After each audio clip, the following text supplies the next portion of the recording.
Attendez, je vous invente rien. Je vous fais la story tout de suite. Alors, la personne en question de cette histoire, on va l'appeler Tiffany. Comme j'ai appelé hier dans le live, voilà. Donc, Tiffany était en soirée avec une amie à elle. Elles ont rencontré des mecs, elles ont discuté avec et tout, machin. Je pense que le feeling a dû passer. Quand la copine de Tiffany lui a dit, bah, viens, on rentre, demain je commence tôt, etc. Tiffany a dit, non, je vais rester. Avec les mecs, etc. et tout. Donc, elle est restée, elle a passé sa soirée avec eux. Et le lendemain matin, elle s'est réveillée dans une baignoire remplie de glaçons, toute nue. Donc, elle était choquée. Et elle voit sur son poignet qu'il y a écrit un mot. Donc, il y a écrit, lorsque vous vous réveillez, appelez le 15. Elle regarde autour d'elle, il y avait son téléphone, donc elle prend son téléphone, elle appelle la police.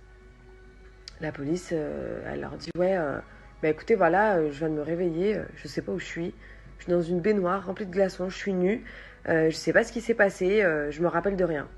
Donc ils lui disent, commencez par regarder autour de vous, est-ce que vous avez vos affaires, etc. Donc elle avait tout, tous ses affaires, ses vêtements pliés, archi bien et tout. Son sac à main, ses papiers, sa carte bleue, rien n'a été volé, rien du tout. Du coup, ils lui disent, est-ce que vous pensez que vous avez été violée? Donc elle dit non, franchement, je pense pas. Après, voilà, elle n'avait pas de certitude, mais là, voilà, elle pensait pas. Est-ce que vous pouvez vous palper le corps et tout pour vérifier si vous avez rien, etc. Donc, elle dit non, franchement, j'ai rien du tout, pas de bleu, pas de traces bizarres sur le corps. Est-ce que vous pouvez regarder si vous avez des traces d'injection? Donc elle regarde à l'intérieur du bras, là où on fait les piqûres, etc. Elle avait une trace de piqûre. Donc elle dit oui. De là, elle commence à dire, ah d'accord, est-ce que vous pouvez regarder, est-ce que vous pouvez toucher votre dos, nous dire ce que vous ressentez? Donc elle passe la main dans son dos, elle touche son bas du dos et elle avait des pansements. Donc elle leur dit, bah j'ai des pansements dans le bas du dos. Qui disent, bah écoutez, on arrive tout de suite, ne bougez pas, restez où vous êtes et tout. Donc je sais pas où elle était, soit elle était dans un hôtel, honnêtement, je sais pas les filles. Donc voilà, mais ils ont dû la géolocaliser avec son téléphone. Du coup, ils l'ont rejoint, ils l'ont emmenée à l'hôpital. Et à l'hôpital, en fait, elle a appris qu'elle s'était fait voler ses 2 reins.